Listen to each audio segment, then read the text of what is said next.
नमस्कार दोस्तों, मैं अनिल गुप्ता पुनः उपस्थित हूँ एस्ट्रोलॉजी स्टार के एक और वीडियो में। और इस वीडियो में हम बात करने वाले हैं कि भगवान जी की कौन सी मूर्तियाँ आपको रखनी चाहिए अपने घर में, कौन सी नहीं रखनी चाहिए, कहाँ रखनी चाहिए।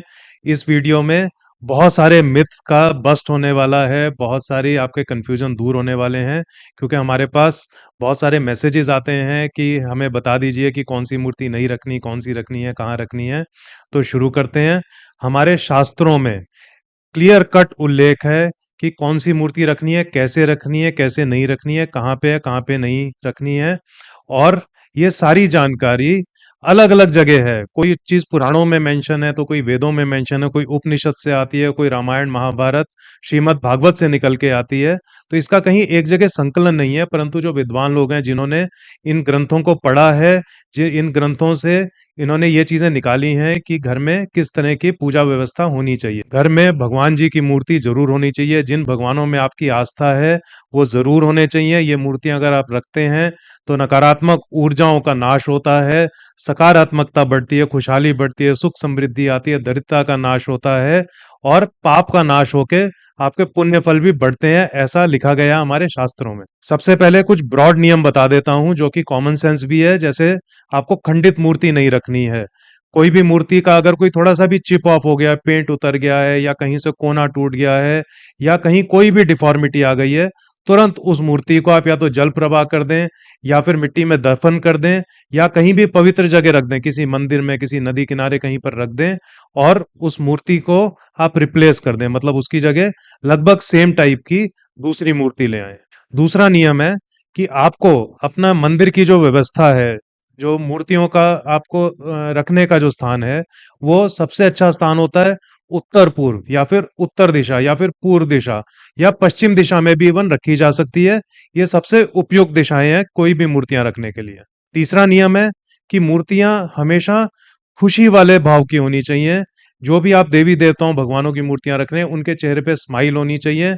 वो आक्रामक मुद्रा में नहीं होनी चाहिए, अपने शस्त्रों का इस्तेमाल करते हुए नहीं नजर आने चाहिए। वो बिल्कुल सुखद रूप से बैठे हुए होने चाहिए। चौथा नियम है कि मूर्ति की ऊंचाई ज्यादा से ज्यादा एक बलिष्ठ होनी चाहिए, मतलब 8 से 9 इंच। बहुत ज्यादा बड़ी मूर्तियां नहीं रखनी चाहिए।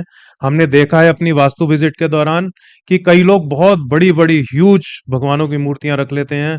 गणेश जी की हमने इतनी इतनी आदम कद की मूर्तियां लोगों के यहाँ रखी देखी हैं। ये सर्वथा गलत है। ये केवल पंचायती मंदिरों में ही शोभा देती हैं। पांचवा नियम है, जो भी मूर्तियां आप रखें, उन मूर्तियों की यथासंभव सफाई व्यवस्था बनाए रखें। उसमें धूल मिट्टी ना रहे, जाले ना रहे।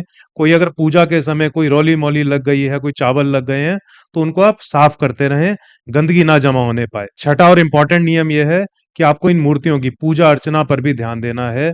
आपको रेगुलरली धूप करनी है, दीपक करना है। रेगुलरली आपको अपना ध्यान इन मूर्तियों पे केंद्रित करना है। सबसे पहले शुरू करते हैं गणेश जी की मूर्ति से। तो गणेश जी की मूर्ति, जैसे मैंने आपको बताया कि एक बलिष्ठ से ज्यादा की नहीं होनी चाहिए, 8 से 9 इंच बहुत होता है। गणेश जी की मूर्ति अगर आप रखते हैं तो घर में दरिद्रता का वास नहीं होता है। घर में सुख समृद्धि बनी रहती है, कैश फ्लो आपका अच्छा रहता है, आपके मैनिफेस्टेशन होते हैं, आपकी इच्छाएं पूरी होती हैं। तो गणेश जी की जो मूर्ति रखें, विशेष रूप से ध्यान रखें कि प्रसन्न चित मुद्रा में गणेश जी बैठे हुए हों। नाचते हुए गणेश जी ना हो, कोई वाद्य यंत्र बजाते हुए गणेश जी ना हो, कोई प्रहार करते हुए गणेश जी ना हो। इन बात का आप ध्यान रखेंगे। अब बात करते हैं लक्ष्मी जी की प्रतिमा की। जो लक्ष्मी जी की मूर्ति हो, वो बैठे हुए लक्ष्मी जी की हो, आशीर्वाद देते हुए लक्ष्मी जी की हो, और बहुत सुखद अवस्था में होनी चाहिए। लक्ष्मी जी की मूर्ति आप विष्णु जी के साथ भी ले सकते हैं, या अकेले में भी वो हो तब भी ठीक है।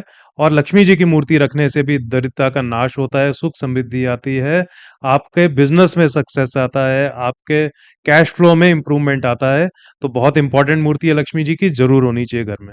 बात करते हैं हनुमान जी की मूर्ति की।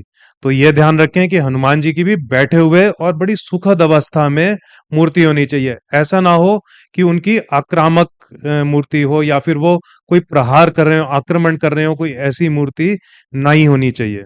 हनुमान जी की मूर्ति अगर आप घर में रखते हैं तो आपके साहस में वृद्धि होती है, बीमारियों का शमन होता है, नकारात्मक ऊर्जाएं घर से जाती हैं, दरिद्रता घर से जाती है, और जो इस तरह की नजर लगने की या इविल आई वगैरह के दोष होते हैं, वो हटते हैं।